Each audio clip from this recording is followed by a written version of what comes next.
A todos los oyentes de este nuestro programa espiritual Palabras para una vida abundante, deseo en este día la bendición de nuestro buen Dios y que su palabra toque profundamente, obrando la restauración y salvación que nuestra alma precisa.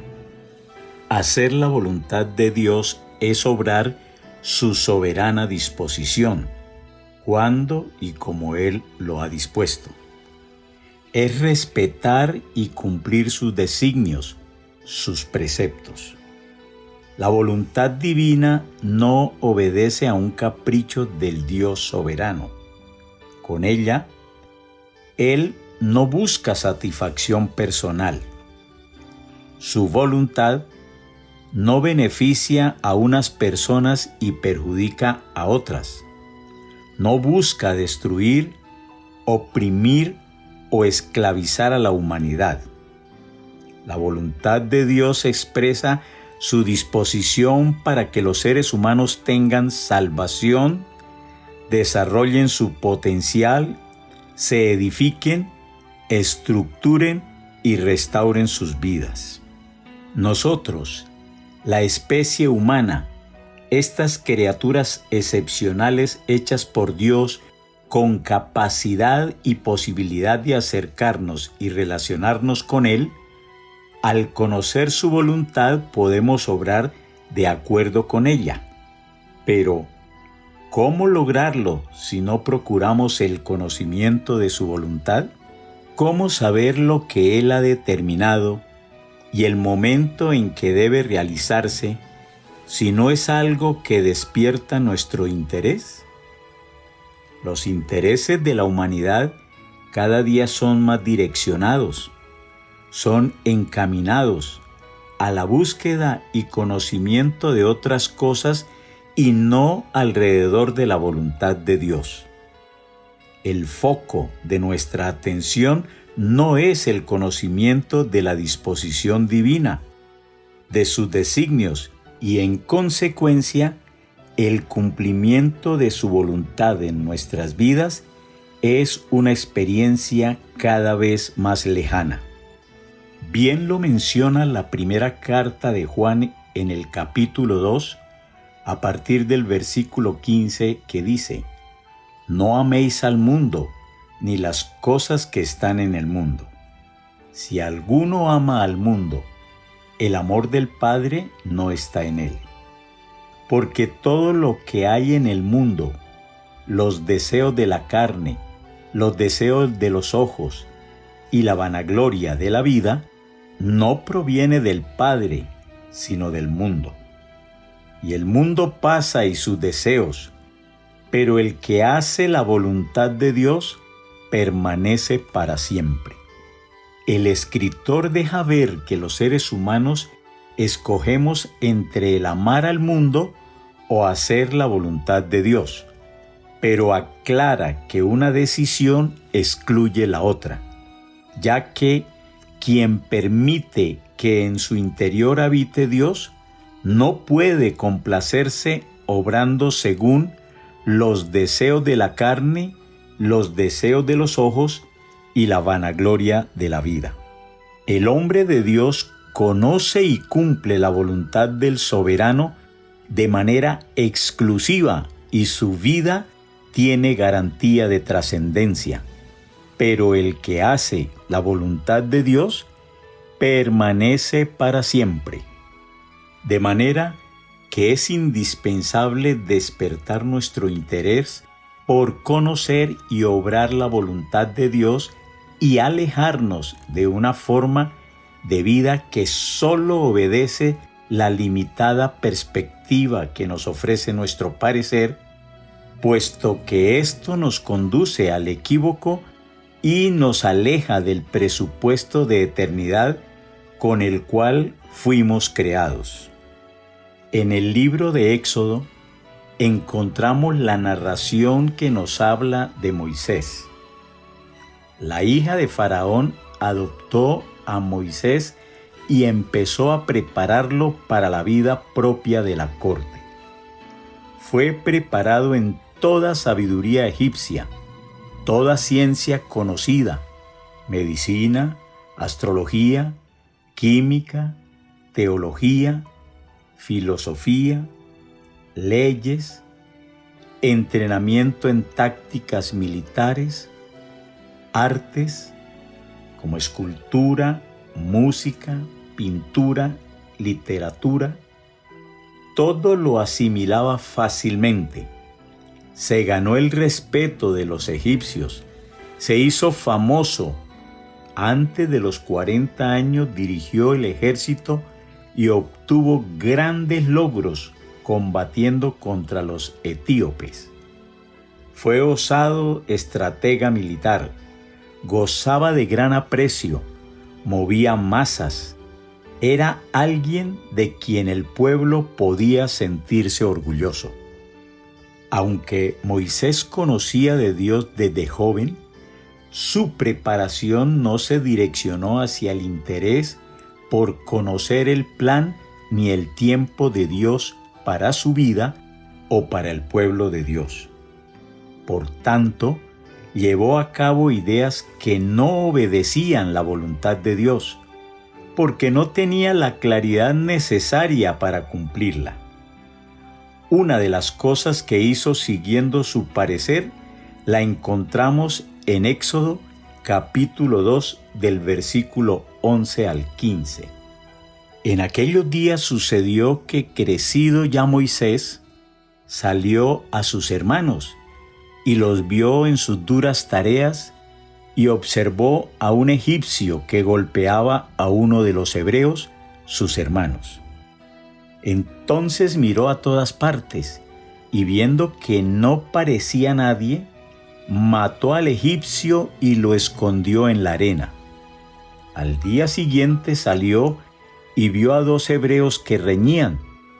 Entonces dijo al que maltrataba al otro: ¿Por qué golpeas a tu prójimo? Y él respondió: ¿Quién te ha puesto a ti por príncipe y juez sobre nosotros? ¿Piensas matarme como mataste al egipcio? Entonces Moisés tuvo miedo y dijo: Ciertamente esto ha sido descubierto. Oyendo Faraón acerca de este hecho, procuró matar a Moisés, pero Moisés huyó de delante de Faraón y habitó en la tierra de Madián. El trato que cotidianamente recibían sus hermanos hebreos a mano de los egipcios, los maltratos, todos los oficios despreciables que debían realizar, lo llevó a elaborar un plan sin consultar a Dios, sin esperar el tiempo de Dios. Dios nunca indujo a Moisés al homicidio, pero él, por su impaciencia, lanzó un golpe prematuro que terminó en tragedia.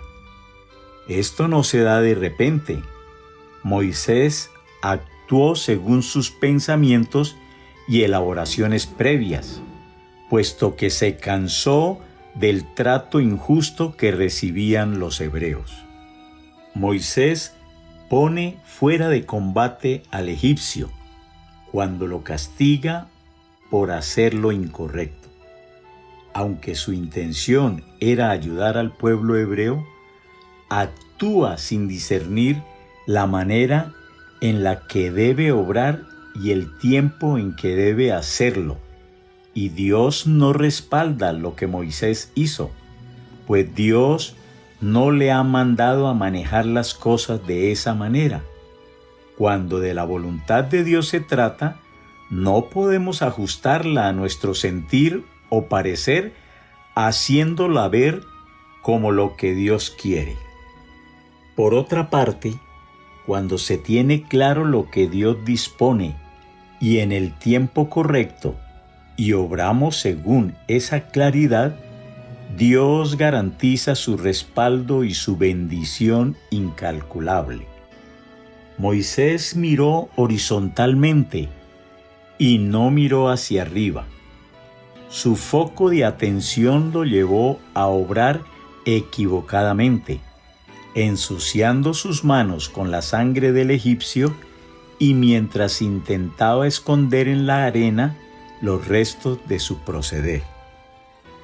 Aunque Moisés estaba lleno de capacidades y talentos, estaba expuesto a decisiones equivocadas, a un obrar errático, pues solo confiaba en su parecer, en lo que poseía, en quien era.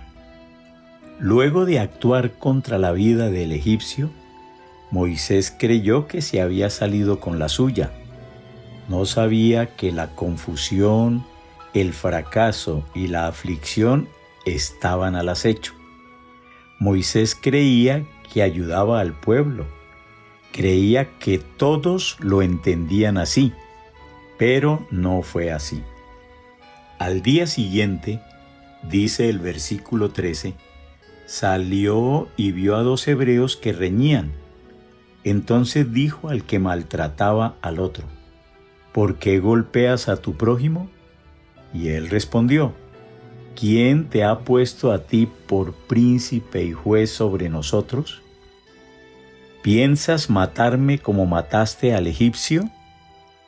Entonces Moisés tuvo miedo y dijo, ciertamente esto ha sido descubierto. Moisés sabía que Dios quería usarlo poderosamente. Entonces, ¿por qué no conseguía resultados positivos con lo que hacía? ¿Qué podía haber salido mal? ¿Qué estaba sucediendo? Moisés actuaba para atacar un problema y, contrario al resultado esperado, fracasa en su esfuerzo. Sumado a esto, teme por su vida y huye lejos de Faraón. El proceder imprudente de Moisés trajo repercusiones. Actuar de forma ambiciosa pero sin sabiduría, sin humildad ni discernimiento de la disposición divina, nos desgasta, no permite que agrademos a Dios ni que disfrutemos de las bendiciones de vivir en su voluntad. Es muy propio de nosotros pensar que ya somos adultos, tal como lo era Moisés, o que tenemos preparación. Él había sido formado a la altura de la formación de los faraones de Egipto, o que ya tenemos claro hacia dónde vamos en la vida. Sin embargo, esto nos conduce a gran velocidad, lejos de la voluntad divina y del conocimiento del tiempo oportuno en que debemos actuar. Así como sucedió con Moisés cuando estaba lejos de Egipto, debemos atender la voz de Dios para conocer lo que debemos hacer y el momento en que debemos actuar. En Éxodo, el capítulo 3, del verso 7 en adelante encontramos este suceso.